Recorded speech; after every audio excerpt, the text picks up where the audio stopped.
We are just a little more than an hour away from the Women's Africa Cup of Nations final. Banyana Banyana will be contesting their 6th continental final, but seek their maiden title as they take on hosts Morocco.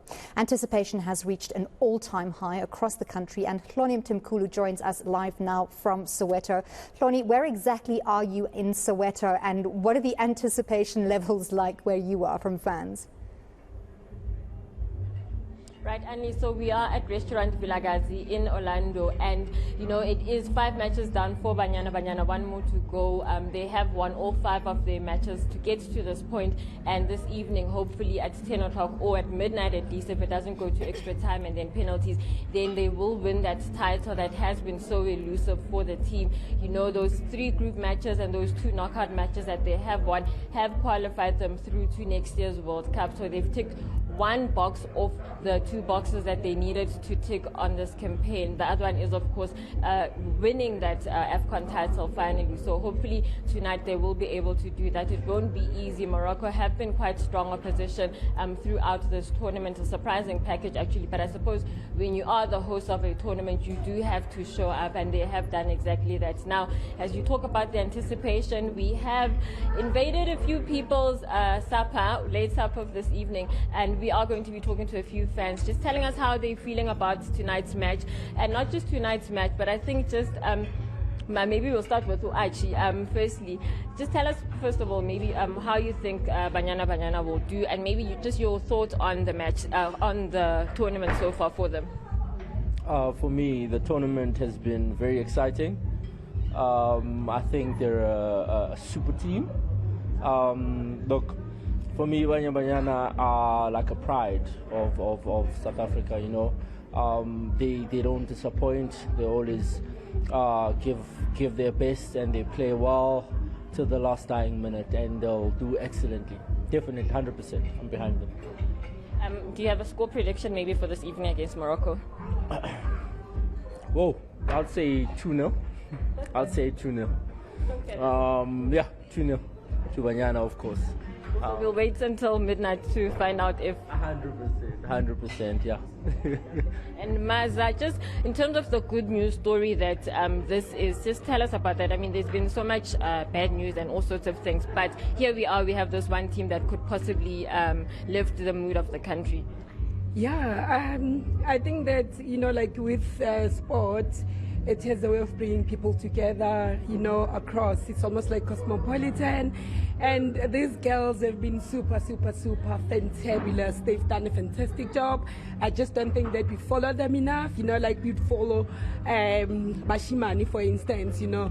So, Linda, they must just do their own thing. For us, we must just stop thinking about all the negativities, and then let's focus on what Linda will be doing. Menang, it's a 1-0, and then we're going to hold the Moroccans down, because they've got, like, I don't know, so many people that will be supporting them. It's home, you know, but they are so resilient. And Desiree, you're doing a great job, my sister. We're super proud of you, and we will rise. You know, they're flying our flag, and they've put us there, you know, like on the radar.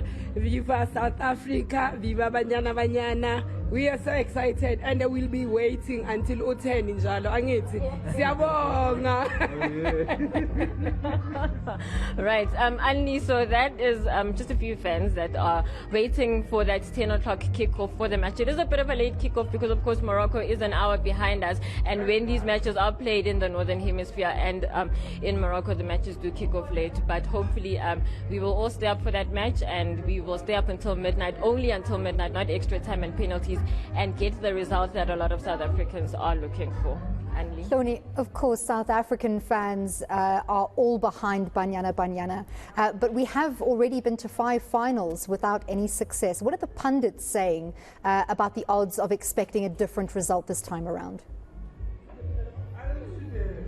I think the thing that has been different in the past editions of the Women's Afcon, especially even 2018, where they came really close to winning, is that this time there's a lot more experience. They backed themselves. You know, we spoke to Janine van Wyk, one of the captains of the team, leading up to this tournament, and she said that, you know, a lot of them have played abroad. They've played in Europe, they've played in the US, so they have that kind of big match temperament, and they know how to eke out these sorts of matches and results. So that's a big factor in there. You know, we spoke to Thembi as well. She won't be in the final because she was injured earlier on in the tournament, and she was also talking about how in the past it was always, they were so scared of coming up against Nigeria. They faced Nigeria in the open and they were always so scared of Nigeria. But this time around, when the tournament started, they knew that it's South Africa now that's coming, and we saw how controlled and dominant they were against Nigeria in that opener, you know. So I think just in terms of the mentality, at the least, that's kind of changed, and South Africa has now risen through the ranks to be one of the powerhouses and delivering also on the continent. I also think that, you know, making the World Cup in 2019, that was a factor as well. They obviously didn't make it out of the group stages. They lost all 3 of their group matches, but just being in that environment, and obviously that then opened up doors for the team, for many of the teams, to then be scouted and to be picked up by international clubs as well. So I think that kind of international flavor has added to it.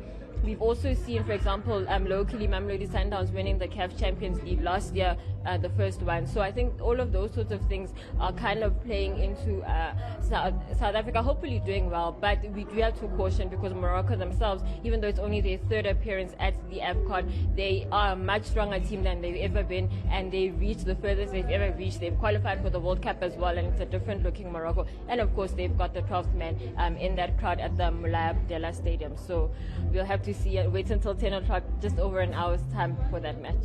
Well, thank you very much, eNCA sports reporter Hloni Mthimkhulu, coming to us from Vilakazi Street. And of course, regardless of the outcome, we do obviously hope for a win from Banyana Banyana, but regardless of the outcome, ladies, we have your backs.